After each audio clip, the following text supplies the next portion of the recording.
país.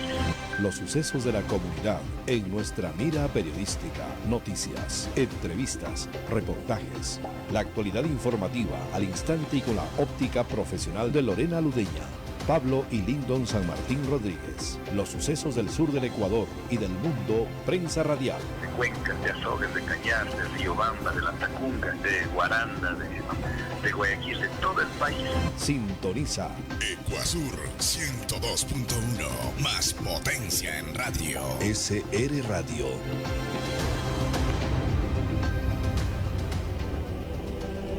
En prensa radial,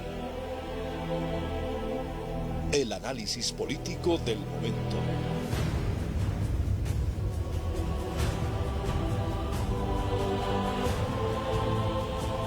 Seguimos informando a través de Prensa Radial. Estamos con el ingeniero Galo Aguirre. Él fue anteriormente diputado de la República del Ecuador, con quien vamos a conversar los 40 años del retorno a la democracia, o lo que es a la libertad, de poder conducir un Estado bajo los lineamientos del imperio y la justicia, la democracia y también la libertad de expresión y opinión. Anteriormente le iba a decir, señor ingeniero, bienvenido a Prensa Radial. Muchas gracias. Usted ya sabe ubicar el micrófono, como decía el expresidente del Congreso Nacional, Asad Bucaram, el Malén. Decía, agarre, usted tiene experiencia. Muchas gracias por la invitación. Gracias a ustedes.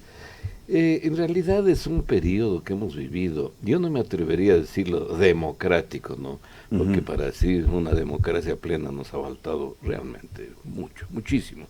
Tampoco me atrevería a decirlo constitucional, porque a lo largo de esos 40 años, en muchas ocasiones también se irrespetó la Constitución y se la aplicó a gusto y sabor del cliente. Por poner un ejemplo, estos gobiernos que se dieron, bueno, falleció lamentablemente el presidente Roldós. ¿Quién lo sustituyó? El vicepresidente Hurtado, y así en otros casos. Cayó Abdalá Bucaram y allí se hizo un acto completamente inconstitucional. No se dio paso a quien tenía que ocupar la presidencia, que era doña Rosalía Arteaga, sino que a través de componendas políticas subió el señor Alarcón a la presidencia. Y así le digo, se han dado algunos hechos. Por eso que hemos vivido bajo una constitución, diría que en parte sí, en parte no. No ha habido una sola constitución, vivimos bajo 3 constituciones, porque la comisión que la Junta Militar determinó, fueron 2 comisiones que se formaron, una de ellas fue elaborar la constitución nueva que regiría, que era la del 45 reformada, y que fue aprobada por el pueblo ecuatoriano vía consulta. Tuvimos la primera constitución. Después en el 98 tenemos la segunda constitución y después tenemos en el 2008 la tercera constitución que dice que era para que durara 300 años. Entonces yo digo, Pablo, Lyndon, ¿vivimos realmente bajo un régimen constitucional? O por lo menos ese era el membrete que tuvimos durante los 40 años. Ahora, ingeniero, cuando hablamos de la restauración a la vida democrática, que fue con el expresidente Jaime Roldós, que falleció, pero también allí hubieron momentos de agitación política, en el sentido que el pueblo ecuatoriano, la preferencia electoral la tenía el señor Asad Bucaram, pero salió la cuestión de que no era nacido ecuatoriano, no era ecuatoriano, y surgió la imagen del señor abogado Jaime Roldós Aguilera con nombre, el Malín, no sé cómo era el nombre, el Malín, supuestamente era nacido en Amba. Bueno, todo se tramó, pero no nos olvidemos del eslogan de esa campaña, ¿no? Decía Roldós a la presidencia y Bucaram al poder. ¿Sí se acuerda de eso? Claro. Realmente lograron consolidar un grupo de congresistas, de diputados en ese tiempo, realmente importantísimo, que era mayoría absoluta. Por eso Roldós subió al poder teniendo un Congreso completamente en contra, que lo manejaba con mano de hierro don Asad Bucaram. Claro, y era muy duro lo que manejaba. Y por ejemplo, allí surge la imagen de Jaime Roldós Aguilera en ese proceso eleccionario, que la bandera plebeya, el Concentración de Fuerzas Populares, era el partido dominante en la República del Ecuador. Así fue, ¿no? Es que yo diría que, mire, durante estos 40 años hemos vivido una situación democrática, muy subrayada, constitucional también, con muchos baches, pero fue un desarrollo bárbaro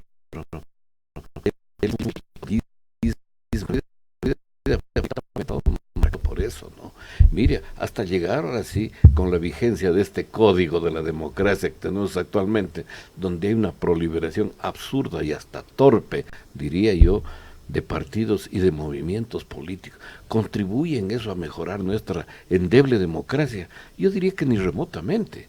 Por eso una cosa de urgencia que se debe hacer, eliminar eso, o por lo menos que haya profundas enmiendas en este código de la democracia. A ver si podemos volver a un país donde para vivir en democracia hay unos partidos políticos debidamente consolidados, ¿no? Que abarquen unas 3, 4, 5 corrientes máximo del pensar político del país. No esta proliferación absurda que ha propiciado que caudillimos hasta barriales, parroquiales, cantonales, provinciales. Mire, 279 partidos y movimientos participaron en las últimas elecciones y hay otros más que estaban en camino de ser aprobados, ¿no? Entonces les digo, eso contribuye a fortalecer nuestra democracia, ni remotamente. Claro, pero hay una circunstancia, ingeniero Galo Aguirre, usted estuvo dentro del Congreso, del Congreso Nacional, en aquella época se llamaba Congreso de la República del Ecuador, no Asamblea. ¿Cuál es el calor y cuál es la definición de los partidos políticos dentro del republicanismo? Porque eso habría que preguntarnos. Porque una cosa es la democracia, pero esa democracia tiene que tener unas bases. Y las mejores bases que hemos conocido a nivel del mundo y por tradición informativa ha sido el republicanismo, ingeniero. Así es. Yo por eso digo, yo creo que para fortalecer el sistema democrático tenemos que fortalecer unos 3, 4, 5 partidos nacionales debidamente consolidados, pero partidos donde se comience practicando, poniendo en práctica la democracia interna dentro de los partidos. O sea, que converge el pensamiento político de la gente. Obviamente, ¿no? Y que haya alternabilidad en la dirigencia, que el partido político no se convierta en propiedad de alguien y que con la etiqueta de partido político sea pues, un caudillismo alrededor de una persona. Eso ha sido de los grandes errores que tenemos. ¿Cómo cambiar eso? Ahí estaba una de las grandes tareas de la participación ciudadana, ¿no? Esta capacitación política permanente, este fortalecimiento permanente del civismo de los ciudadanos, que eso muy poco o nada se ha hecho. Más bien lo que interesaba era la carnecita, los nombramientos, la capacidad de nominación de autoridades de control y de otras autoridades. Entonces, mire, ¿qué se ha hecho por fortalecer el espíritu cívico de los ciudadanos? Yo diría que muy poco o nada. Ahora, señor ingeniero, si habla, por ejemplo, de las instituciones, de lo fuerte que tienen que ser las instituciones, no solamente para la credibilidad hacia un pueblo, sino en el manejo de lo que son las directrices constitucionales y jurídicas secundarias. Pero ¿cómo podemos lograr todo ello? Si hablamos de respeto a la Constitución, todos aspiramos que el primer ejemplo sea de la primera autoridad del país, y vemos que aquí muchos presidentes que hemos tenido a lo largo de los 40 años, cuando les convenía, la Constitución, como Chávez o Maduro, que anda con ese límite, aquí está todo, pero la han irrespetado las veces que les ha dado la gana, o se han dado el lujo de interpretarla a su gusto y sabor. Si no tenemos un buen ejemplo desde la primera autoridad, ¿cómo podemos exigirle al resto que respete si nosotros no damos el ejemplo primero? Pero ahora, ingeniero, ¿pero cómo hacer, por ejemplo, ese respeto a la Constitución? ¿La redactamos fundamentada en los partidos políticos o la hacemos llegar al pueblo para que ellos puedan elaborar la Carta Magna del Ecuador? Porque estamos hablando que la Constitución a la larga es un contrato social. Así es, ¿no? Ahora le digo, mire, por ejemplo, esto, siempre el gobierno está parapetado tras de que la Constitución del 2008 fue aprobada con qué porcentaje del voto del pueblo ecuatoriano. ¿Recuerda usted? Me parece que fue con cerca del 80%. Del 80%, cerca del 80%. Entonces, todos quienes votaron, yo no me sumo a eso, votaron por esa Constitución, pues tienes una indirecta o directa responsabilidad. Una Constitución con textos tan largos. ¿Usted cree que el 10% siquiera la gente que votó por aprobar esa Constitución se dio el trabajo de leerla, de conocerla? Yo diría que ni remotamente. Pero ni siquiera a lo mejor la entienden, porque hay cosas que no las entienden, no se entiende. Allí funcionó en cambio ese gran aparataje de propaganda que tenía el Estado y el gobierno de Correa, ¿no? de lavarnos el cerebro, y por eso es que el 80% aprobó eso, sin siquiera conocerla, y después como que nos hemos ido dando cuenta de las barbaridades que tiene esa Constitución. Claro, pero ahora hay una circunstancia allí, señor ingeniero. En el momento que asume la presidencia del Ecuador, el abogado Jaime Roldós Aguilera, hasta la presente fecha, de acuerdo a la descripción de algunos historiadores, son dos momentos populistas que ha tenido la República. El uno del señor abogado Abdalá Bucaram y el otro del economista Rafael Correa Delgado. Pero el uno, hay una gran diferencia. El abogado Bucaram gobernó con una constitución, la de Roldós, sí. Pero en cambio acá, este nuevo populismo hizo su propia constitución. A gusto y sabor, así fue. Con asesoramiento, ya sabemos de dónde. Tuvieron aquí estos asesores españoles que habían pasado ya por Venezuela y nos trajeron estas nuevas modas del quinto poder, ¿no es cierto? Es una moda, exactamente, Es una usted moda, la dijo. se las trajeron de allá los señores, esta moda de la participación ciudadana, donde yo, no sé si ustedes, pero yo nunca me sentí representado allí en ese tal Consejo de Participación Ciudadana. Y le trajeron la moda de las y los. De las y los, la diferencia de género, oiga, que era hasta risible escuchar tan, menos mal que de a poco nos vamos olvidando de esa diferencia de género, cuando la Constitución nos habla de los ciudadanos ecuatorianos, Claro. Punto. Allí no hay ninguna diferencia de género, y de allí han ido naciendo estos subgrupos que son muy respetables, por cierto, pero que tampoco se les debe dar esa importancia gravitante, porque son unas minorías muy pequeñas, como digo, respetables, por cierto, pero que tampoco deben ser gravitantes dentro del quehacer político del país. Ahora, ingeniero, todo el mundo ya comienza a hablar de los 40 años de restauración de la democracia o del retorno a la democracia, y un fin de definiciones. Pero ¿quién tiene que evaluar esto? ¿Los partidos políticos o los ciudadanos?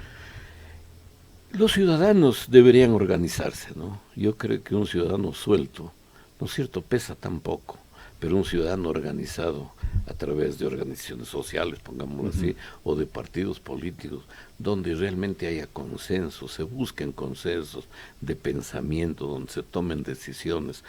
Eso es lo que deberíamos proprendernos.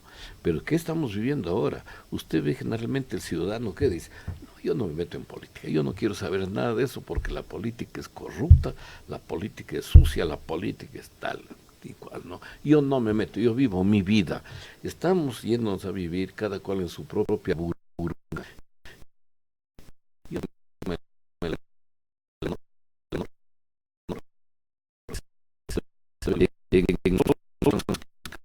Los problemas no Claro, porque ayer en un programa de Teleamazonas y estaba el general Paco Moncayo y él describió algo muy importante que se lo voy a consultar. Claro, en ese tiempo el general Rodríguez Lara era un dictador. Sí. Claro, era una dictadura militar. Sí. Pero sin embargo, en esa dictadura militar se gobernaba bajo los principios de unas bases republicanas, frente a lo que es el gobierno del economista Correa, que prácticamente destruyó el republicanismo para convertir en una monarquía todo un estado ecuatoriano.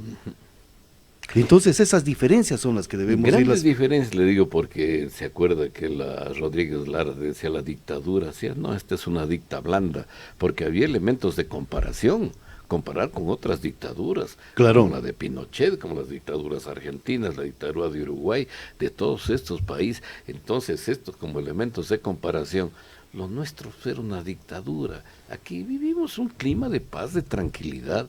En ese tiempo comienza nuestra nueva visión de futuro a través de la extracción del petróleo. Pasamos a ser nuevos ricos, pasamos a ser sujetos de crédito a nivel internacional. Recuerda usted que se recorrió todo el país y en todas las gobernaciones se dejaba un barril de petróleo, que era el emblema, el símbolo del nuevo desarrollo y del crecimiento del país. Claro, pero la dictadura de Rodríguez Lara era revolución nacionalista, algo así. Nacionalista, así era, ¿no? En la cual era prácticamente, no sé si copiarían algunos elementos de la Revolución Ciudadana algunas, de lo que era Rodríguez Lara, pero sin embargo de allí es las mismas fuerzas de ocupación del Estado ecuatoriano las de que te determinan que es necesario enrumbar al Ecuador a través de un proceso ya político electoral de los ciudadanos para que elijan su gobernante. Le digo, se respetó ese esquema y yo creo que hasta hace poco tiempo las elecciones sí eran el reflejo de la voluntad popular. Lamentablemente, mire, sí, usted lo comentó con Emilio Palacio, el señor Mangas, que se le chispoteó al decir pues que sí, nosotros perdimos las elecciones. O sea, él vio el resultado y de pronto el resultado fue cambiado. Así, y él estuvo muy cerca de saber estas cosas.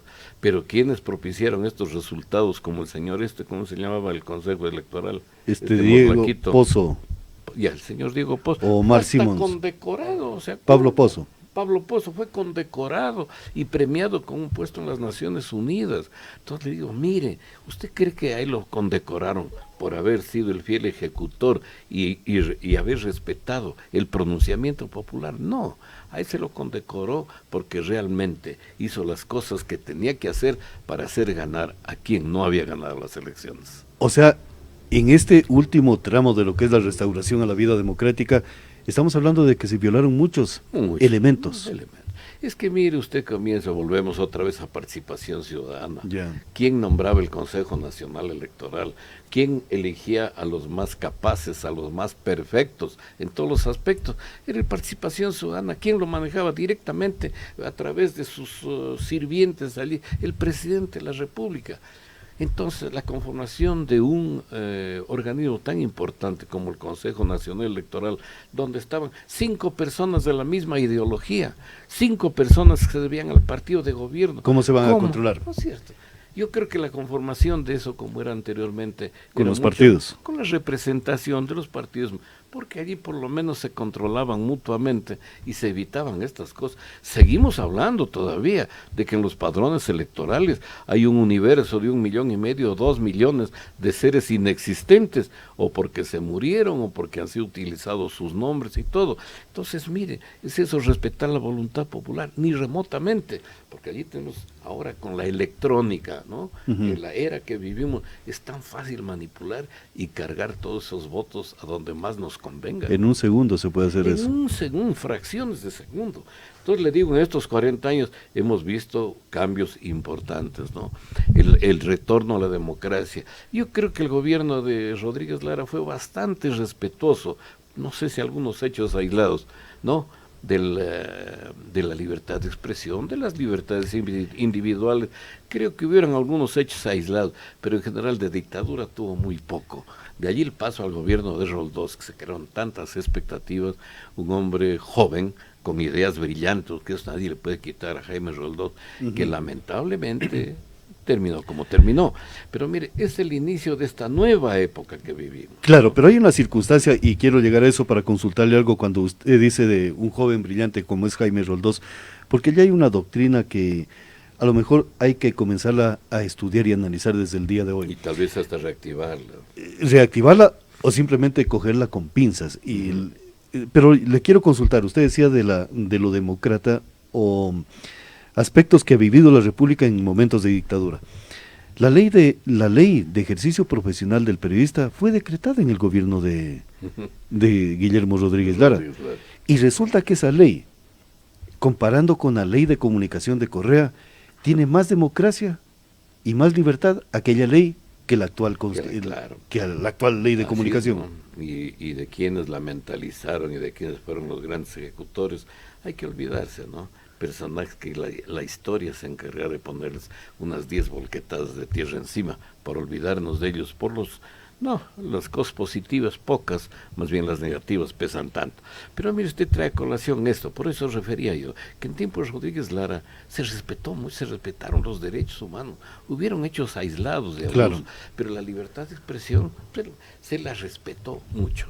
El hecho de haber decidido volver al sistema democrático, que ellos mismos trazaron la ruta del retorno a través de estas comisiones que elaboraron todos los pasos para organizar las elecciones y para redactar la nueva constitución que fue aprobada por el pueblo ecuatoriano. Entonces yo por eso hacía énfasis que en 40 años hemos tenido 3 constituciones, la que nos dejó Rodríguez Lara, la del 98, que fue dirigida por Osvaldo Hurtado, la constituyente, y la del 2008, que estuvo Alberto Acosta y que al final no pudo soportar las presiones de Correa, tuvo que salir y ahí quedó pues, el infaltable Corcho Cordero, obsecuente servidor de Correa, donde hizo aprobar cosas que nunca, ¿no es cierto?, se dieron por aprobadas cosas que nunca había aprobado la Constituyente. Ahora, ingeniero, llega el momento en la vida de la República del Ecuador, estamos hablando de la restauración democrática en estos 40 años, llega el momento o es el momento oportuno de comenzar a pensar en una nueva Constitución de la República del Ecuador. ¿Por qué? Porque muchos de los argumentos constitucionales están allí, los hierros en contra de la República del Ecuador. Y para poder restablecer lo que es esas bases del republicanismo, es a través de una constituyente. Hay una corriente bastante numerosa de una nueva constituyente que dé la oportunidad de formar una nueva constitución. En primer lugar, la nuestra excesivamente garantista, excesivamente presidencialista, porque a través, por ejemplo, de este tal Consejo de Participación Ciudadana, eso fue una herramienta que en la teoría de pronto suena hermoso, pero en la práctica fue una herramienta malévola y perversa de concentrar todo el poder en el presidente de la República. Esa herramienta prácticamente casi perfecciona la monarquía en el Ecuador. Así es. Dejábamos el republicanismo para ir a una monarquía. Claro, darle visos de constitucionalidad a todas las inconstitucionalidades que se dieron, ¿no? Entonces, mire, ese favor nos hizo la Constitución del 2008, que dijeron que iba a durar 300 años y de a poco se han ido desnudando sus falencias, ¿no? Entre otras cosas. Por ejemplo, le digo, mencionábamos algo para mí que es gravitante, ese código de la democracia, eso tiene que desaparecer. Sí, porque es una aberración en contra de lo que es la democracia directa frente a la representativa. Ahora, señor ingeniero, con usted topamos el tema del populismo, que se lo puede observar en el tema de Bucarán y en el tema del señor Correa. Y quiero hacer un paréntesis aquí, porque en esa parte, Lyndon y este servidor fuimos parte de lo que son estos 40 años de restauración democrática, porque a través de Diario El Universo nosotros dimos la noticia de que el general Palacios, que estaba en la zona militar aquí en José Grijalva Palacios, le retiraban el respaldo al expresidente Bucarán, y esa noticia desde Loja se la dio. Lyndon y a este servidor les tocó el honor de dar esa información a Diario El Universo, y las cadenas informativas daban a conocer de dicha noticia que surgía en la provincia de Loja. Pero ahora quiero consultarle algo, señor ingeniero. El populismo lo vimos allí. También vimos algunos aspectos de restauración y de vida republicana. Pero también hay los gobiernos progresistas. No sé si usted recuerda que el abogado Jaime Roldós también era tildado como gobierno progresista, con Omar Torrijos en Panamá y otros a nivel de Latinoamérica. Como que hubo una corriente. Una corriente en ese sentido. Así fue. El canal Panamá para los panameños, que era la voz de Omar Torrijos. Nacionalismo, sí, en realidad. Ese nacionalismo. Y también Piero cantaba lo que es del pueblo para el pueblo, y una canción que hablaba de Omar Torrijos y el canal de Panamá y todos los gobiernos progresistas. Entonces estamos hablando de que esta tesis progresista viene también desde esta época de restauración democrática, señor ingeniero. Claro, usted si se va a la música también verá que fue un tiempo de auge de la música protesta, ¿no? Claro. De todos estos grupos como Inti Limán y muchos grupos surgieron y se hicieron famosos a través de la canción Protesta, que era una canción bastante política, con un trasfondo político de hacer conciencia de los problemas latinoamericanos. Usted tiene temporadas de auge de la pintura indigenista como con Guayasamín, que en realidad fue quien hizo usufructo de un estilo que creó nuestro paisano Eduardo Kingman. Entonces, mire, muchas cosas confluyeron en la época que se vivió de ese nacionalismo. Recuperemos, disfrutemos lo nuestro. Yo por eso hacía mención, Rodríguez Lara, entramos en la era petrolera, donde se avisoraba un futuro que nuestra economía iba a ser pues boyante, iba a haber un cambio radical de lo que habíamos vivido en el tiempo de la bonanza del cacao y de esos hechos circunstanciales del banano. Ahora entrábamos a la era petrolera. Han pasado 40 años de eso, ¿no? Y es interesante hacer una evaluación si el petróleo significó realmente un despegue o un cambio. Lo único que sirvió fue para pagar la deuda de la independencia. Pagó la deuda de la independencia. Pero fíjese, usted póngase a hacer un análisis de lo que ha sido la evolución de la deuda pública en estos 40 años, al llegar el tiempo de Correa, que es algo criminal. Claro.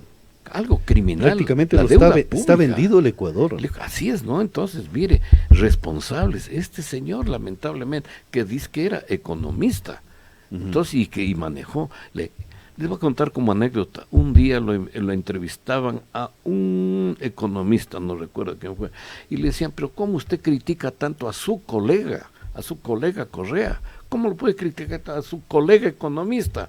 Dice, no señor, allí hagamos una diferenciación. A nosotros no nos gobernó un economista.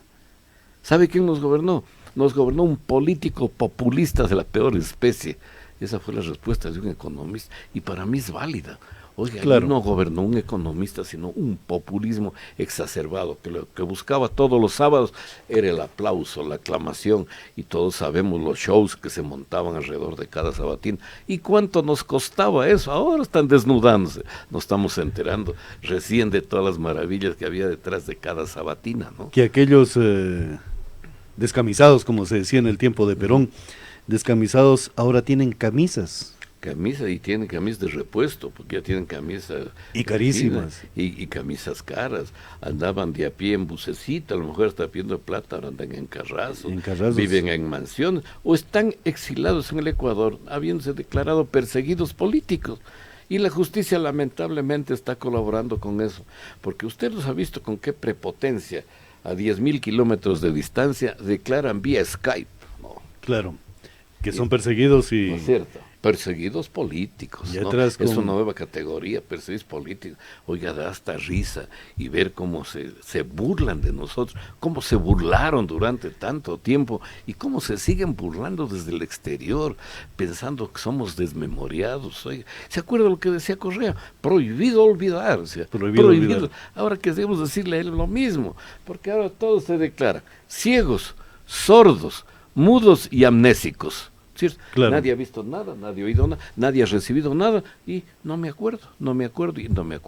Exactamente, y a lo mejor por esa amnesia, claro, cuando usted dice, antes tenían una camisa, a lo mejor hecha a mano por sus propios familiares, así es, ¿no? Y después compraron ya camisas estilo Donald Trump, pero claro, en las fotografías también se ve alguna parte personal, hasta de novias, de enamoradas cambiaron. No, pues cambiaron de estatus social. De las y los. Claro, hay un tema que le quiero consultar, señor ingeniero. Cuando estábamos analizando para invitar el día de hoy a una persona para hablar de los 40 años, le digo asambleístas exdiputados. Hurgábamos y no dábamos con cuáles. El ingeniero Galo Aguirre, el señor Pío Osvaldo, pero él era de una época diferente, el licenciado Freddy Bravo, el doctor Jorge Montero Rodríguez, el doctor Fausto Moreno, y pare de contar, en 40 años. ¿Y dónde están los otros años? El resto.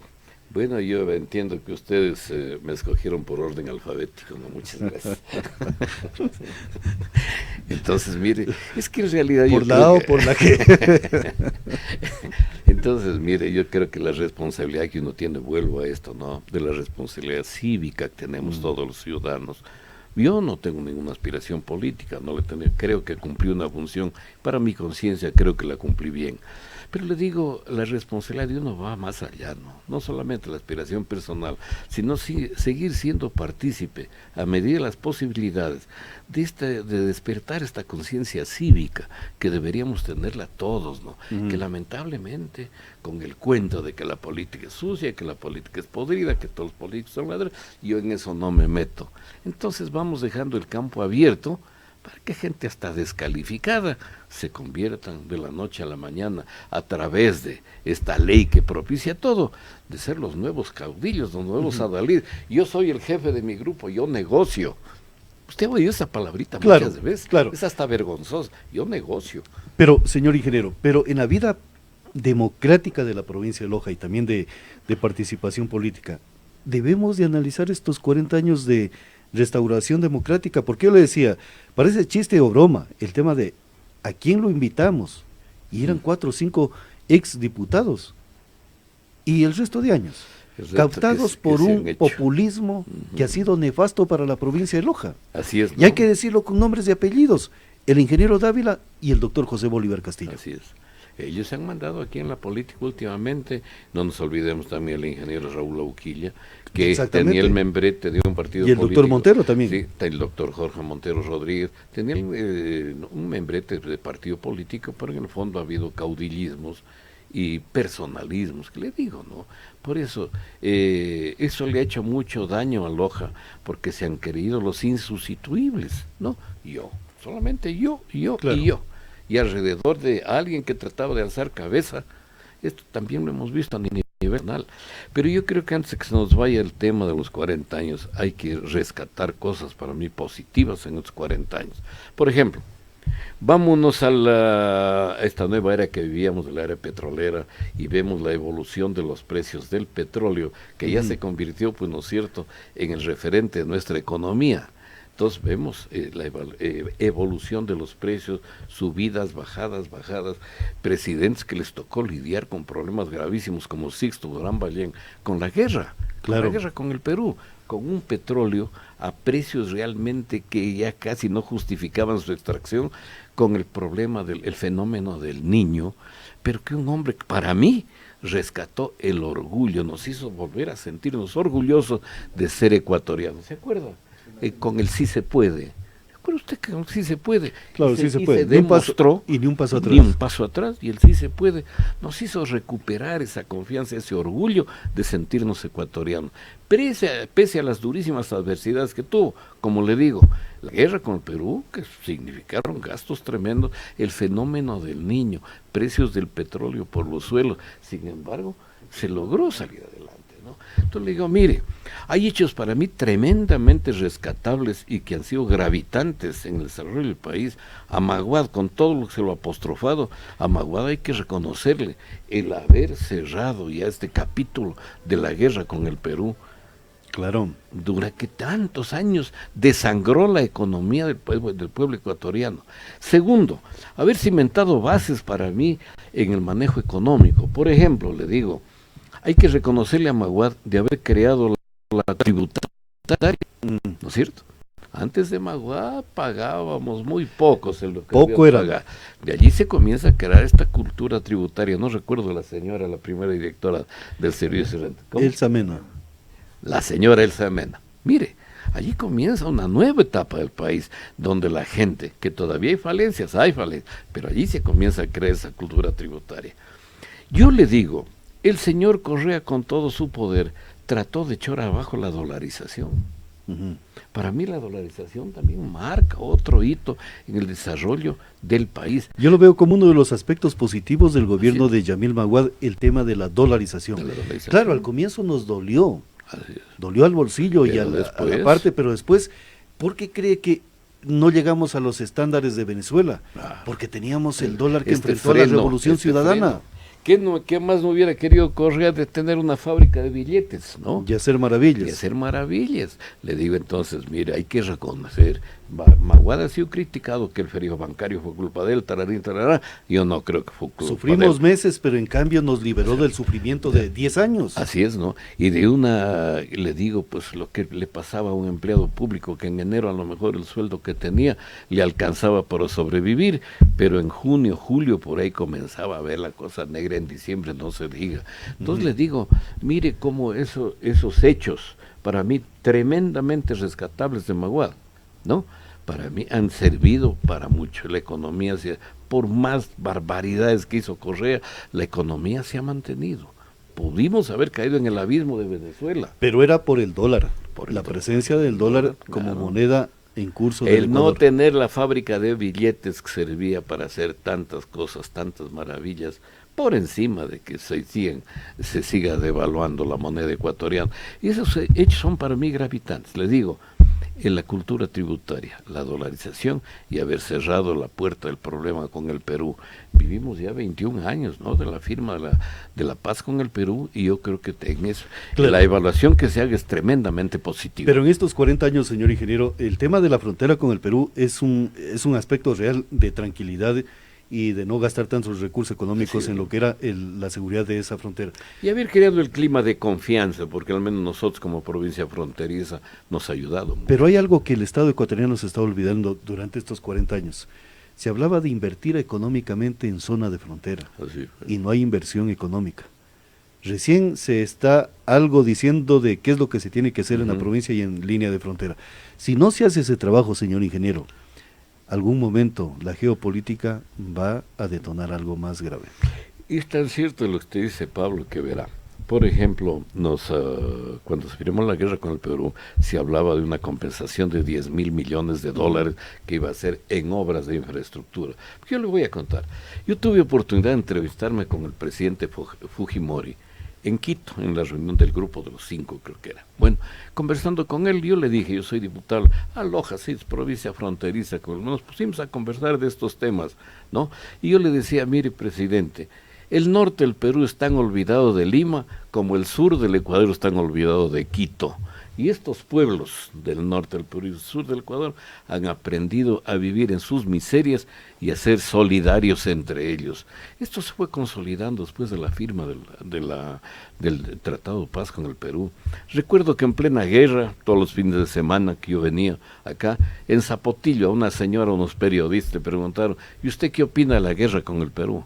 Y esta señora dijo, vea, yo no sé nada de guerras ni de guerras, dijo, allá entre grandes. Yo tengo 3 hijas casadas con peruanos y mis yernos son una maravilla.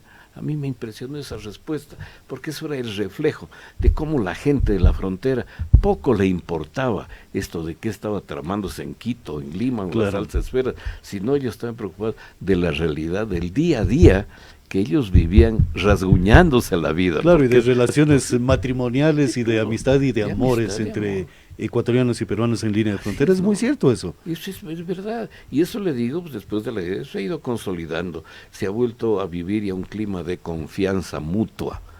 Porque los problemas que tienen allá y los problemas que tienes acá son muy similares. Tal vez lo que ha marcado ya la gran diferencia entre el Perú y el Ecuador ha sido el manejo de la economía.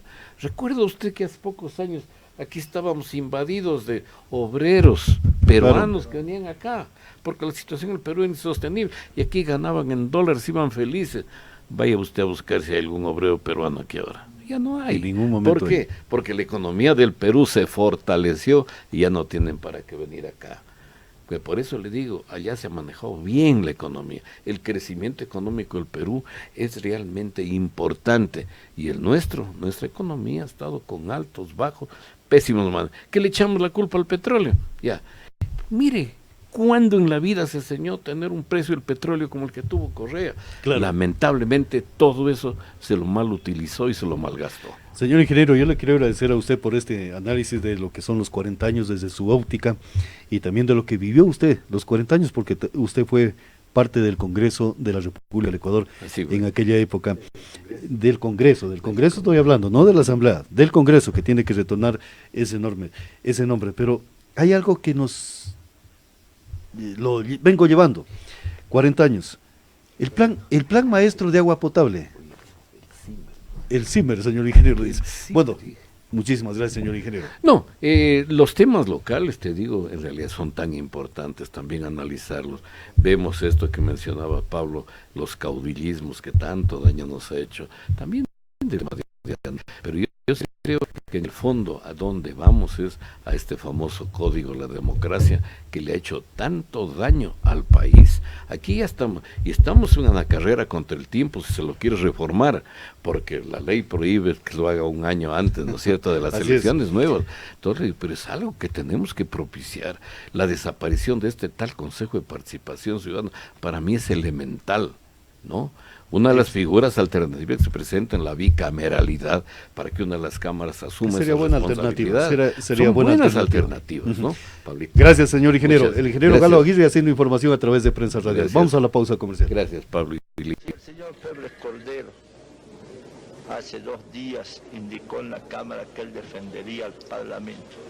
No quiere decir que tenga ningún pacto conmigo. Yo, señores, desmiento categóricamente, y frente a las aseveraciones del ministro de Gobierno o de su subsecretario, mi palabra pesa más que los 2 juntos, señores. Ahora quieren ellos con la oligarquía.